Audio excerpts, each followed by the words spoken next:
پاکستان کے اندر یہ جو نئی ایک ٹرینڈ شروع کر لیا ہے حکومت نے جو مذہب کو استعمال کرنے کا.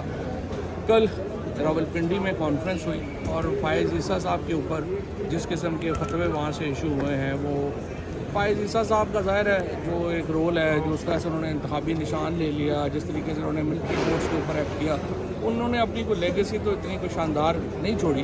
لیکن اس کے باوجود دیکھیے چیف جسٹس آف پاکستان کو اس طرح سے مذہبی حوالوں سے ان کے اوپر لانا کرنا وہ تو بڑی ایک انفارچونیٹ بات ہوگی, وہ نہیں کرنا چاہیے.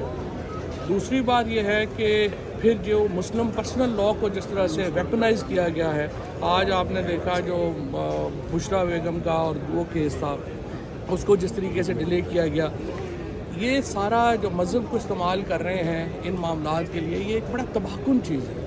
اور پیپلز پارٹی سے یہ امید کہ وہ ان کی حکومت تھی کہ وہ بھی ابھی نہیں کاموں میں شروع ہو گئے ہیں, ظاہر ہے کہ بڑی افسوسناک بات ہے. جہاں تک پاکستان میں کل نواز شریف صاحب کو یاد آ گیا 28 سال کے بعد یوم تکبیر منانا, اور جتنی سطحی انہوں نے گفتگو کی ہے, اب وقت آ گیا ہے کہ نون لیگ کے اندر ایک نئی لیڈرشپ ابھرے گی, پیپلز پارٹی کے اندر نئی لیڈرشپ ابھرے گی. دیکھیے جو بھی ہے پی ٹی آئی کی ایک کریڈیبل اپوزیشن کی ضرورت تو ہے نا. اب وہ کریڈیبل اپوزیشن نون لیگ اور پیپلز پارٹی میں شریف اور زرداری مائنس آگے آنی ہے. دیکھتے ہیں کہ اس میں اب کتنا ٹائم لگتا ہے, لیکن ان کی سیاست جو ہے وہ تقریباً ختم ہو گئی ہے.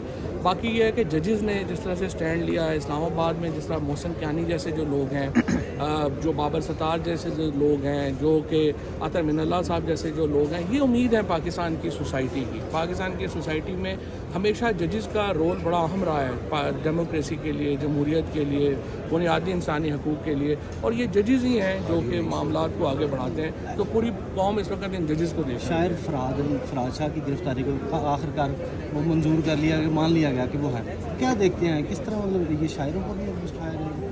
وہ کہتے ہیں نا ہائی کورٹ جو وہ ہائی کورٹ نے منوایا ہے خود کو, وہ کہتے ہیں نا اہل زباں کب مانتے تھے حفیظ, بڑے زوروں سے منوایا گیا ہوں. تو محسن کیانی صاحب کو سلوٹ کریں. اور جو انہوں نے الزام لگایا نواز شریف نے سابق چیف جسٹس پاکستان کے نواز شریف صاحب 75 سال کی عمر میں نا وہ ایک سٹیائے ہوئے بوڑھے کی طرح ایکٹ کر رہے ہیں جو اپنے عروج میں پھنس گیا ہے, وہ اس سے آگے ہی نہیں نکل رہا. بھائی پاکستان کے مسئلے اور ہیں, آپ عجیب و غریب اور باتیں کر رہے ہیں, ان کا کیا تعلق ہے؟ نواز شریف کا آپ صرف زندگی کا ایک ہی مقصد ہے, مریم نواز کو وزیر اعظم بنانا. پاکستان میں ان کی 1 روپے کی جائیداد نہیں ہے. ان سارے خاندانوں نے پیسے پاکستان سے باہر رکھے ہوئے ہیں. ان کی سیاستیں ختم ہیں. یہ تو زبردستی امپوز ہوئے ہیں, وائلنس کے ذریعے امپوز ہوئے ہیں. جب یہ وائلنس کم ہو جائے گا یہ فارغ ہو جائیں گے. آخری جھٹکا چاہیے انہیں, بس آخری جھٹکا لگنا ہے, نون لیگ اور پیپلز پارٹی میں نئی لیڈرشپ آ جائے گی. Thank you very much sir.